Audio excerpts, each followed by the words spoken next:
Çin yönetiminin insan hakları ihlallerine maruz bırakılan Doğu Türkistan, Çin'den dünyaya yayılarak pek çok ülkeyi sarsan ve dünyaya geri dönüşü olmayacak bir şekilde zarar veren yeni tip Çin virüsü salgının tehlikesiyle karşı karşıya. Çin'in resmi açıklamalarına göre Doğu Türkistan'da 17 koronavirüs vakası tespit edildi. Ayrıca bölgede 135 kişinin de gözlem altında tutulduğu öğrenildi.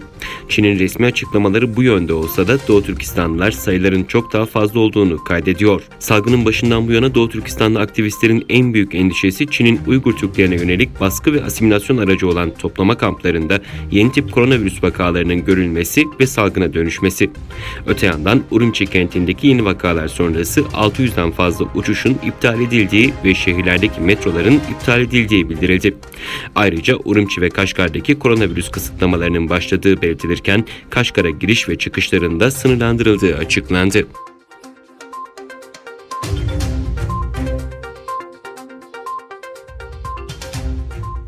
Avustralyalı bir milletvekilinin 100 Çinli diplomatın sınır dışı edilmesini talep ettiği bildirildi. Avustralya Senatosu'ndaki önemli isimlerden biri olan Rex Patrick, çarşamba günü yaptığı açıklamada Avustralya hükümetini Çin'e karşı bir takım önlemler alması doğrultusunda Avustralya'daki Çinli diplomat ve konsolosluk personellerinin toplam sayısının 148'e ulaştığı Çin Komünist Partisi'nin Avustralya'da sessizce genişlemesinin endişe verici olduğuna dikkat çekerek Çinli sayısının azaltılmasının zaruri hale geldiğini belirtti.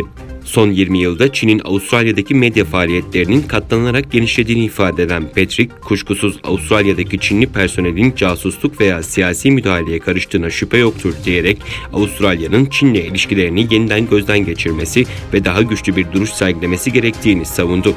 Avustralya'nın Çin virüsünün dünyaya yayılmasından Çin'i sorumlu tutarak uluslararası soruşturma yapılması gerektiği çağrısından bu yana Avustralya ve Çin ilişkileri kötüleşmeye doğru gidiyor.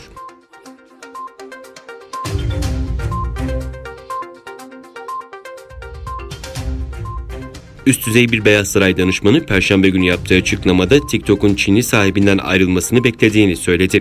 Beyaz Saray ekonomi danışmanı Larry Kudlow gazetecilere verdiği demeçte kısa video uygulaması TikTok tarafından yönetilen verilerin güvenliği ile ilgili ABD'nin endişelerinin arttığını belirterek bir Amerikan şirketi olarak çalışmasını talep ettiklerini söyledi. Kudlow, Dışişleri Bakanı Mike Pompeo tarafından hedef gösterilen TikTok'un Çin merkezli şirketten ayrılmasının daha iyi bir seçenek olabileceğini ifade etti.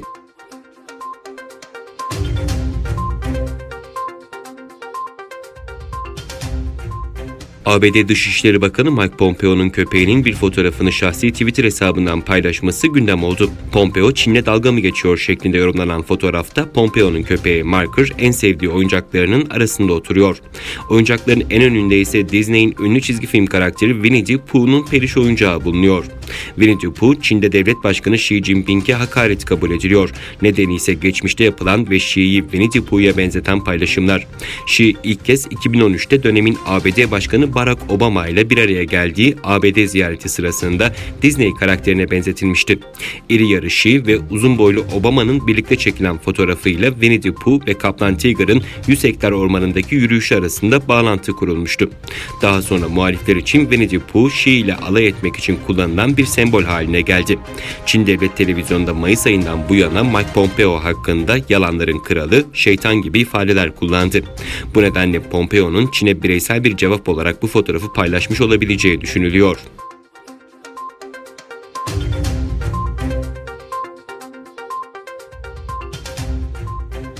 ABD donanmasına ait 2 uçak gemisi tatbikatın ardından Washington'la Çin arasında uzun süredir gerilime sebep olan Güney Çin Denizi'ne yeniden konuşlandı.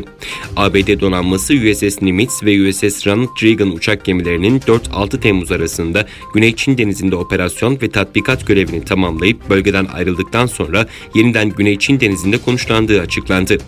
Açıklamada gemilerin özgür ve açık bir Hint Pasifik'e olan bağlılığı sağlamlaştırmak için Güney Çin Denizi'nde uluslararası hukukun izin verdiği çerçevede faaliyet gösterdiği vurgusu yapıldı. Ancak ABD ordusu yapılan askeri sevkiyatların siyasi gerilime bir cevap niteliği taşımadığını belirtiyor. Her yıl 3 trilyon dolarlık ticaretin döndüğü Güney Çin Denizi aynı zamanda petrol ve gaz ticareti için stratejik bir öneme sahip.